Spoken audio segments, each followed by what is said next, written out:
Pizza pasta ছেড়ে recently আমি Bengali authentic ফুডের ওপর একটু বেশি অ্যাট্রাক্ট হচ্ছি, তাই চলে গেছিলাম কলকাতার রাজবাড়িতে।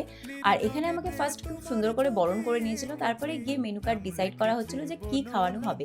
কারণ কি ট্রিটটা আমি দিচ্ছি, তাই ওরা পুরো লুটে নিচ্ছিল। হ্যাঁ হ্যাঁ, ঠিকই শুনেছো, ট্রিটটা আমি দিচ্ছি আমার গিফটে তকমাটা ঘোচানোর জন্য। তো ফার্স্ট চলে এসেছিল আমাদের ওয়েলকাম ড্রিঙ্কস, যেটা ছিল পুরো আহা। তারপরে চলে এসেছিল গন্ধরাজ চিকেন, যেটা ছিল পুরো আহা।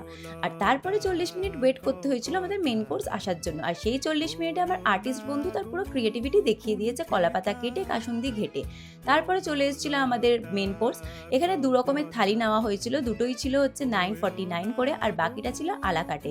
এখানে রাইস আর পোলাওটা রিপিট ছিল থালিতে, বাকি আর কিছু রিপিট ছিল না। টেস্ট খুবই ভালো ছিল, শুধু মাটনটা একটু শক্ত ছিল। আর একটা স্ক্যাম করে ফেলেছিলাম আমপোড়া শরবতরানি, যেটা ছিল পুরোই ফ্লেভার, একদমই ভালো ছিল না, টাকাটা পুরো জলে। বাকি কিন্তু খাওয়ার পুরো 10 on 10। তোমরা কারা কারা কলকাতা রাজবাড়ি ভিজিট করেছো অবশ্যই জানিও।